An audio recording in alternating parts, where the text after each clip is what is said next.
Assalamualaikum warahmatullahi wabarakatuh.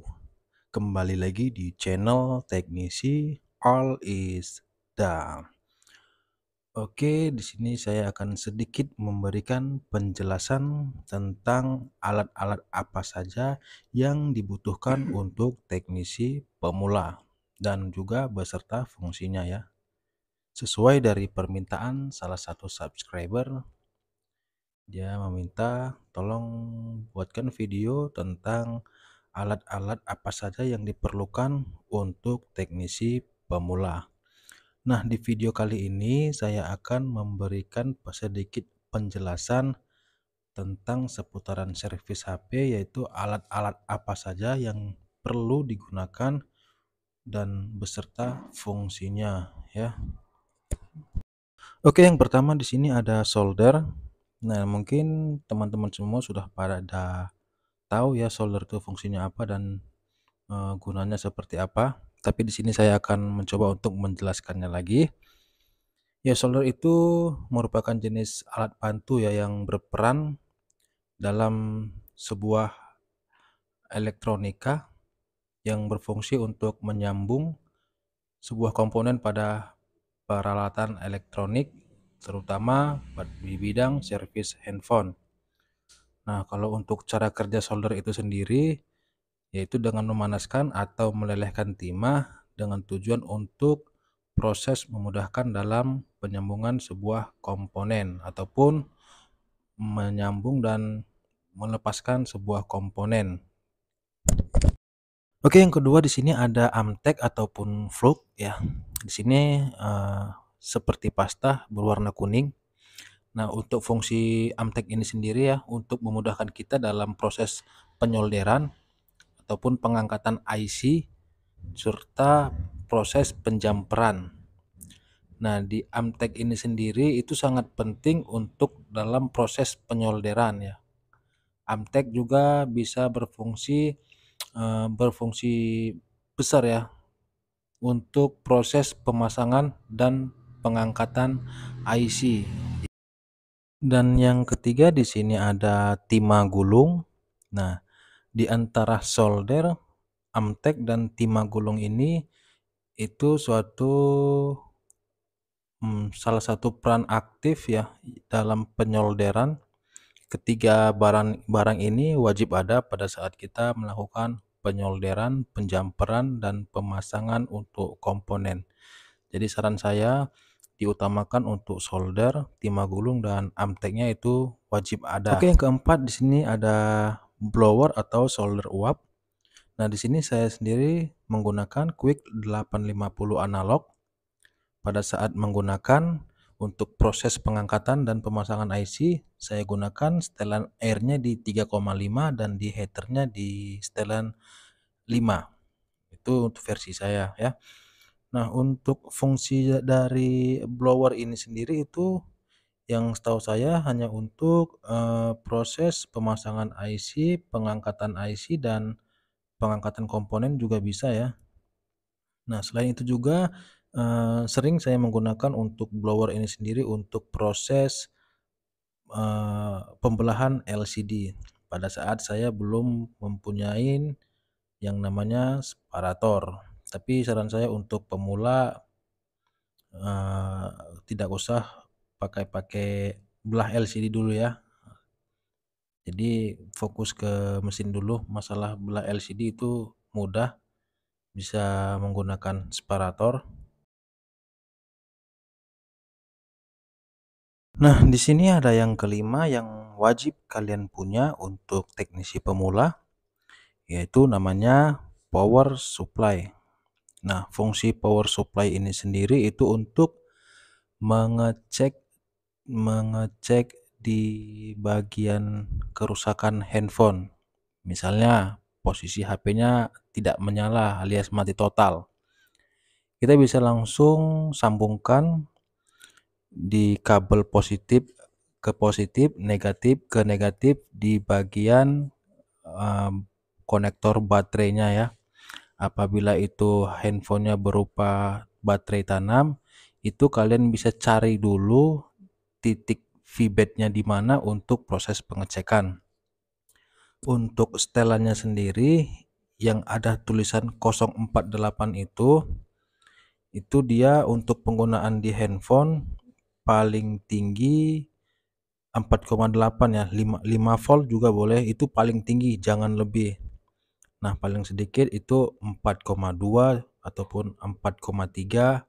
Nah, kalau untuk saya sendiri rata-rata saya menggunakan di 4,5. Nah, setelah setelannya udah di 4,5, lalu sambungkan untuk kabel merah di bagian power supply-nya disambungkan ke bagian jalur positif yang ada di konektor baterai. Nah, sedangkan yang hitam disambungkan ke bagian negatif yang ada di bagian konektor baterai handphone. Lalu ditekan tombol power dan lihat pergerakan yang ada di pojok kanan yang ada tulisan A. Nah, dia itu bisa bergerak-bergerak kalau fungsi dari HP-nya itu normal. Tapi kalau memang HP-nya ini bermasalah di bagian IC power, mungkin jarum yang di bagian ampernya itu akan mentok di 0,1 ampere. Nah, kalau di bagian CPU bisa jadi dia mentok di 0,2 ataupun di bawahnya untuk bagian CPU, tapi berbagai macam ya.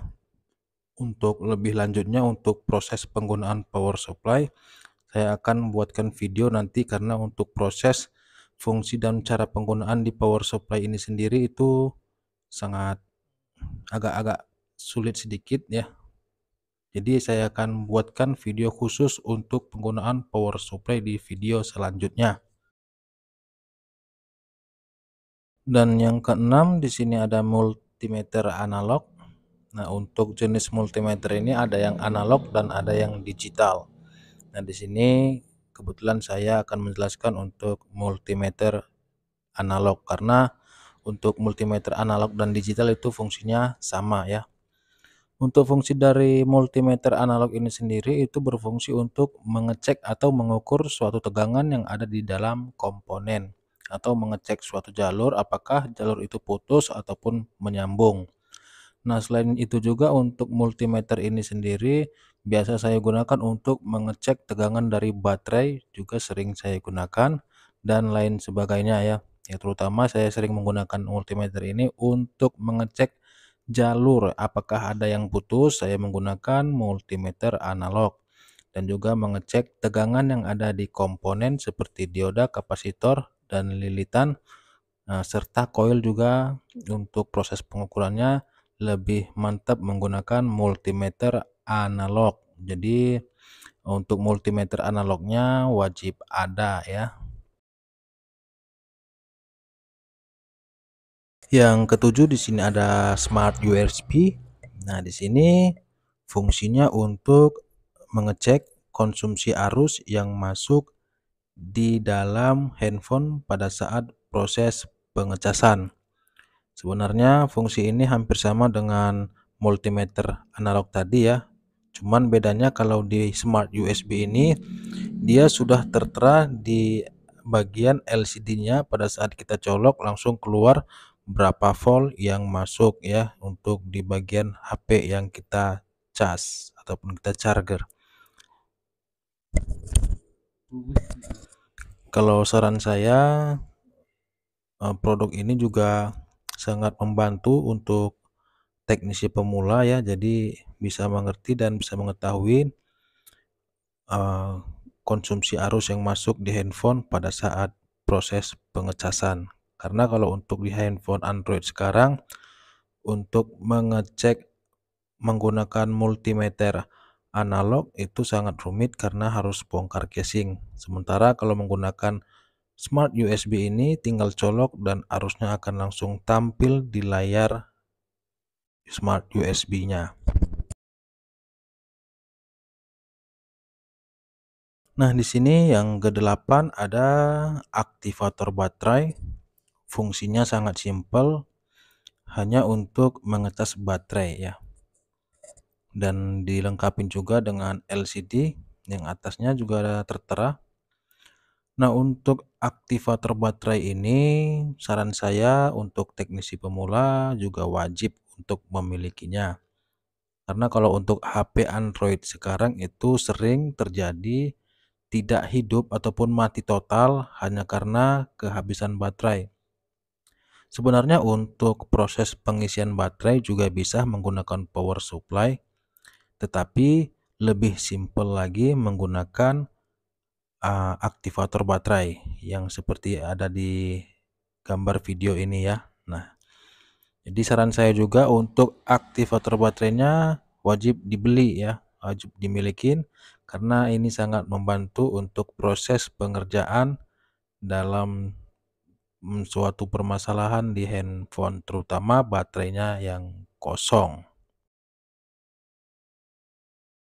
Nah, yang terakhir, yang kesembilan di sini ada obeng dan teman-temannya.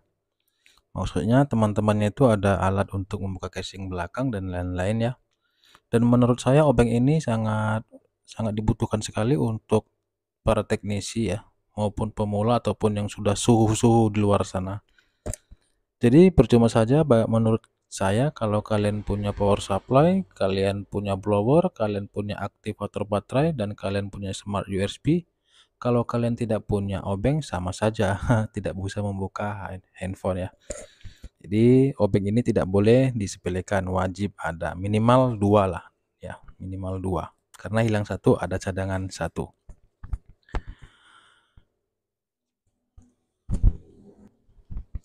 Nah, jika kesembilan alat ini kalian sudah punya, menurut saya kalian sudah bisa untuk belajar servis handphone dan mudah-mudahan apa yang kalian kerjakan akan berhasil dan selesai berakhir dengan kebahagiaan. Berakhir dengan kebahagiaan. Menurut saya rajin-rajin saja curhat ke Google, rajin-rajin saja curhat ke YouTube ya untuk mencari referensi, mencari solusi ya. Kalau ada teman, tanya kepada teman, kalau tidak ada, tanya kepada abang YouTube dan Mbah Google ya. Nah, menurut saya video ini sudah cukup ya. Dan semoga video ini bermanfaat kepada salah satu subscriber yang meminta video ini sudah saya penuhin.